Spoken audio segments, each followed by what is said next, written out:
Sholawat nariyah ini sangat terkenal gitu di masyarakat kita. Setiap kali acara, setiap kali kegiatan biasanya dibaca sholawat ini. Bagaimana bunyi sholawat nariyah? Allahumma sholli sholatan kamilatan wa sallim salaman taman ala sayyidina Muhammad alladzi tanhalu bihil uqadu wa tanfariju bihil kurabu wa tuqdha bihil hawaiju wa tunalu bihi raghaibu wa husnul khawatimu wa yustasqa al-ghamamu biwajhil karim wa ala alihi wa sahbihi fi kulli lamhatin wa nafsin bi adadi kulli ma'lumin lak. Ini kalau dilakukan mungkin familiar nggih Bapak Ibu. Hafal nih lagu sholawat nariyah nih. Mboten nggih? Tapi kan kurang lebih itu kan yang dilafadzkan. Nah, monggo kita cermati maknanya apa nggih. Allahumma sholli sholatan kamilatan. Ya Allah, berikanlah sholawat dengan sholawat yang sempurna. Wasallim salaman taman, dan sampaikanlah salam keselamatan yang sempurna ala sayyidina Muhammad, untuk Nabi Muhammad. Saking mriki laras ta mboten? Laras ya. Dari ucapan lafaz ini insyaallah tidak ada yang salah, benar. Tapi berikutnya Bapak Ibu disampaikan alladzi tanhalu bihil uqadu, yang dengan Nabi Muhammad semua kesulitan bisa diselesaikan, semua kesulitan bisa dipecahkan. Wa tanfariju bihil kurabu, dengan Nabi Muhammad semua kesusahan bisa dihilangkan. Wa tuqdha bihil hawaiju, dan semua kebutuhan-kebutuhan kita ini bisa terpenuhi. Wa tunalu bihi raghaibu, ya, dan bisa didapatkan semua harapan-harapan yang kita inginkan. Husnul khawatimi, termasuk nanti bisa husnul khotimah di akhir hayat. Wa tustasqal ghamamu, dan dengan Nabi Muhammad lah hujan bisa turun. Biwajhil karim, dengan wajahnya yang mulia. Wa ala alihi wa sahbihi, dan untuk keluarga dan para sahabatnya. Fi kulli lamhatin, setiap detiknya. Wa nafsi, dan setiap nafasnya. Bi ada di kulli maklumin, dengan jumlah bilangan yang bisa diketahui laka bagi engkau wahai Nabi Muhammad. Nah, kemudian disinilah penyimpangannya.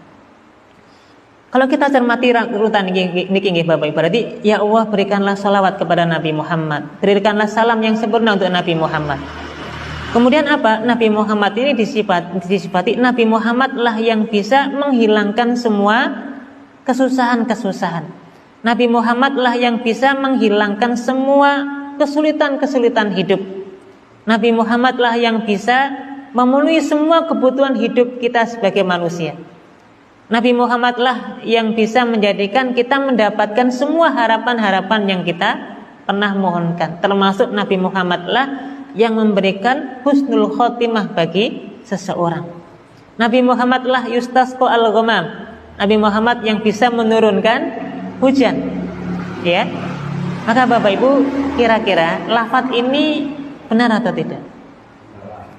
Disinilah letak kekeliruannya. Karena menisbatkan yang bisa menghilangkan kesusahan, yang bisa menghilangkan kesulitan, yang bisa memenuhi semua kebutuhan hajat hidup kita, yang bisa mendatangkan hujan, termasuk yang bisa menunaikan harapan-harapan kita, termasuk kita bisa husnul khotimah, itu dalam sholawat ini dinisbatkan semuanya kepada Nabi Muhammad. Padahal kita pahami bahwasanya yang bisa menghilangkan kesusahan kita Allah Subhanahu wa taala. Yang bisa kesulitan-kesulitan kita bisa hilang tentu atas bantuan Allah Subhanahu wa taala. Yang memenuhi semua hajat kehidupan kita ini Allah Subhanahu wa taala. Yang menurunkan hujan Allah Subhanahu wa taala. Yang berkehendak dengan ridhonya bisa husnul khotimah di akhir hayat kita Allah Subhanahu wa taala. Nah, betul tiba-tiba dalam salawat ini disandarkan kepada Nabi Muhammad. Padahal di dalam Al-Qur'an surat Al-An'am ayat 62 Allah Subhanahu wa taala juga menyampaikan, "Afamay yujibul muttarra idza da'ahu wa yaksifus su'a." Ya.